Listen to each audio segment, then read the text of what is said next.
Kumpleto sa mga blinker ang mga motorsiklo ng dalawang rider na hinuli ng PNP Highway Patrol Group kagabi sa Parañaque City.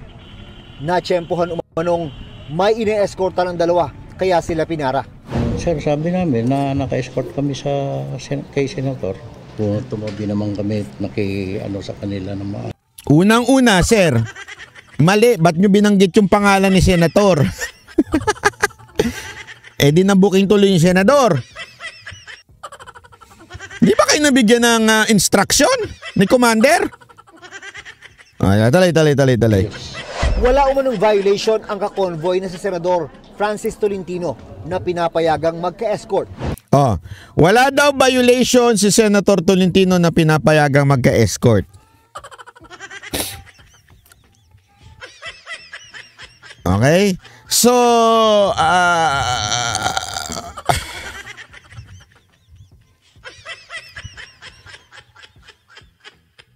pinapayagang magka-escort.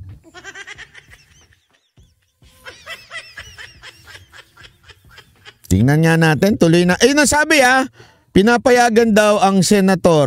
Sabihin na natin, not just Senator Tolentino, but all the senators are allowed to have an escort. Nag-senador na ako para maka-ano ako sa traffic, no? Okay, tuloy natin. Pero may nasita sa dalawang motorcycle escort. Kaya dinala sa opisina ng HPG sa Camp Crame. Nako. Kasi si Senator Tolentino at tinanong ako kung pwede na silang umalis. Sabi ko, yes sir, kasi motor lang naman ang namin dahil sa police markings. Authorized naman siya magkaroon ng escort. HPG nagsabi na authorized naman daw siya magkaroon ng escort. Take note take note. Authorized naman daw po siya magkaroon ng escort. Sabi ng HPG. Ng HPG, hindi sumasideline o nagmo-moonlight ang dalawa na otorisado rin umano bilang motorcycle escort. So otorisado naman daw tong dalawang MMDA na mag-escort. Ang pinaka-violation lang daw ay yung paglagay ng pulisya. Okay.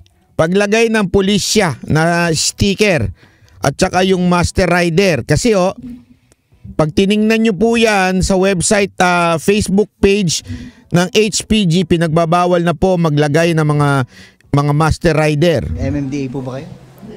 Opo.